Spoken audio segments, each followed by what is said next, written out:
Bonjour à tous, j'espère que vous allez bien. On se retrouve aujourd'hui pour vous parler de la disparition de Jeffrey Boucher. Nous sommes début 2014 à Whisby, une ville paisible dans la province de l'Ontario. Située à seulement 50 km à l'est de Toronto, Whisby offre à ses 111 000 habitants un taux de criminalité exceptionnellement bas et un cadre de vie incomparable. Le site internet de la municipalité vante d'ailleurs les mérites de son front de mer tranquille, le long des rives nord du lac Ontario. Avec ses cheveux grisonnants et ses petites lunettes, Jeffrey Boucher, 52 ans, a un physique d'enseignant. Il est d'ailleurs professeur de géographie, à une trentaine de kilomètres de Whisby, où il réside avec sa femme Kristen et ses filles Bettina, 17 ans, et Katia, 20 ans. Jeffrey n'est pas seulement un intellectuel, il est aussi un athlète. Le cinquantenaire a conservé une silhouette de jeune homme. Il mesure 1,82 m pour 81 kg. Tous les matins, il se lève à 5h30, enfile sa tenue de running et démarre sa journée par un jogging d'environ 1 heure. Quelle que soit la météo, pluie, neige, glace ou vent, il court 10 km et effectue le même parcours sur les sentiers de l'Heberdown Conservation, Area, un espace naturel composé de bois et d'étangs, à la sortie nord de la ville. Pendant son jogging, il écoute de la musique sur son lecteur MP3. Pour Jeffrey, cette routine est le secret de sa forme.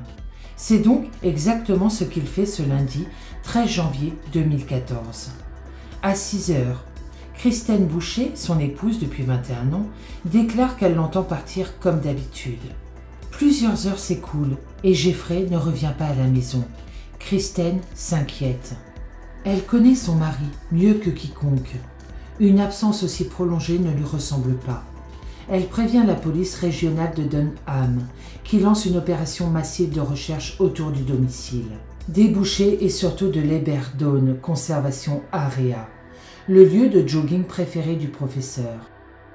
Une course contre la montre démarre, parce que, vu la tenue de Jeffrey et le rude climat canadien, les experts estiment ses chances de survie à 24 heures. Les policiers font venir des chiens pisteurs, qui ne repèrent pas l'odeur du sportif. Ils scrutent le sol en quête d'empreintes et ne voient rien. Pendant une semaine, de nombreux policiers et bénévoles cherchent sans relâche Jeffrey.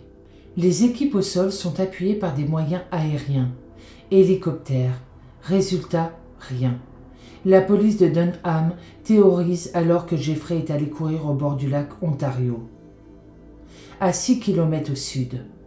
Selon cette hypothèse, il aurait glissé sur le quai glacé de Whisby et serait tombé à l'eau. Sa femme n'y croit pas une seconde. Son époux n'allait jamais courir le long du lac.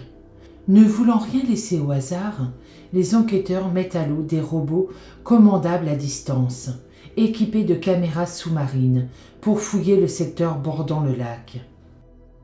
Début février 2014, ils sondent les eaux du lac à l'aide des roves pendant des jours, mais ne trouvent rien. Même si aucun indice ne pointait dans ce sens, la police élimine la possibilité que le disparu soit dans le lac Ontario. En l'absence de réponse, sa famille est désemparée. Pour Kristen et ses filles, il est impensable que Jeffrey les ait abandonnés. Il n'a rien emporté, ni papier, ni argent, ni sa voiture, et n'a laissé aucune trace électronique. Il ne fait aucun doute maintenant que quelque chose d'étrange lui est arrivé, déclare Kristen à Radio-Canada. 2 mois se sont écoulés. On est toujours sans nouvelles de Jeffrey. Quand le 11 mars 2014, l'affaire est marquée par un rebondissement. Une femme qui promène son chien au bord du lac près d'Edenshore Pavillon, à Whisby, trouve sur la berge une chaussure de running. Elle la rapporte à la police qui l'identifie comme appartenant à Jeffrey.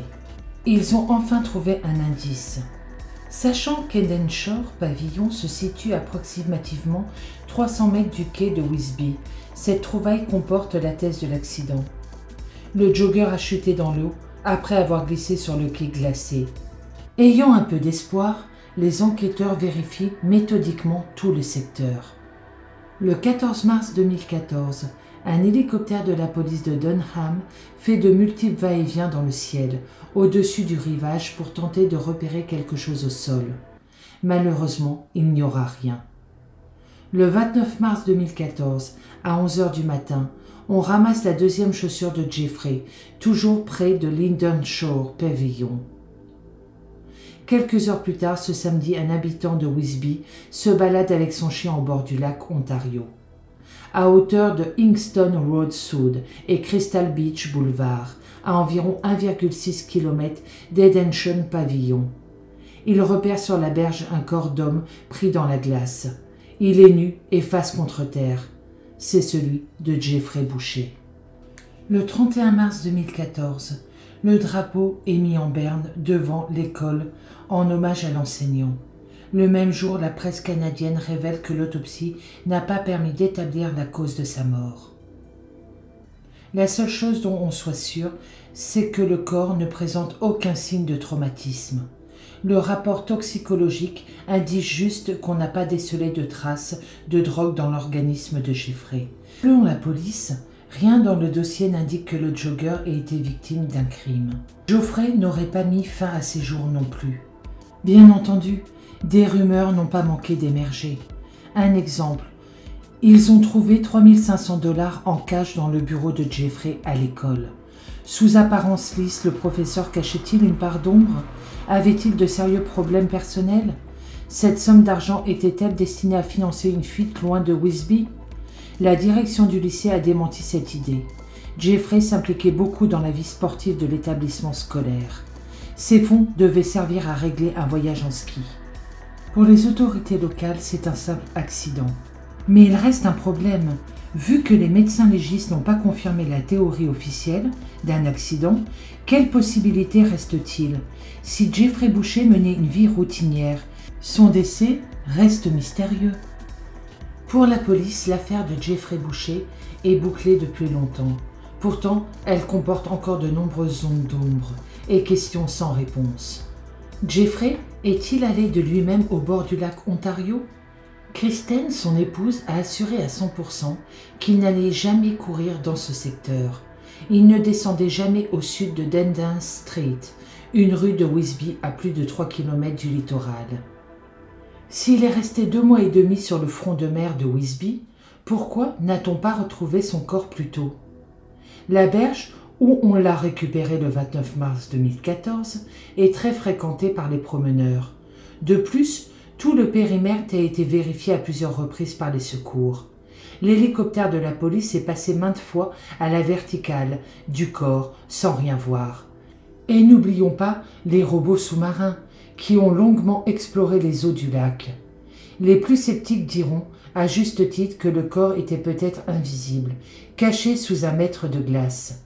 Oui, sauf qu'un résident de Wisby a précisé que le lac Ontario n'a commencé à geler que fin janvier 2014, avec l'arrivée du froid extrême, soit 1 à 2 semaines après la disparition.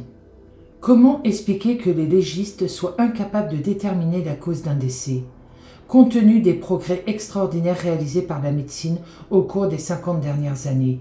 N'est-ce pas quelque peu perturbant? Le Canada est une grande nation, prospère et moderne, donc cela n'a pas de sens. Et ce n'est pas tout à fait normal. Si quelqu'un avait tué Jeffrey Boucher d'une manière indétectable, s'il avait conservé son corps 2 mois et demi dans un lieu secret, avant d'ôter ses habits et de s'en débarrasser sur le littoral du lac Ontario, toutes ces anomalies trouveraient une explication. Après tout, Wisby n'est peut-être pas une ville si paisible. Son décès reste donc un mystère. C'est la fin de cette vidéo, je tenais à m'excuser pour mon absence, mon travail m'a pris beaucoup de temps. En principe, les vidéos seront plus régulières à partir de lundi, parce que là je travaille pratiquement 24/24, donc je suis de garde, donc le problème c'est que les vidéos, c'est très compliqué de les faire. Je vais essayer de faire mon maximum pour la fin de semaine, mais en principe tout devrait rentrer dans l'ordre à partir de lundi. Je vous souhaite une très bonne journée, je vous dis à bientôt dans une prochaine vidéo et surtout prenez soin de vous.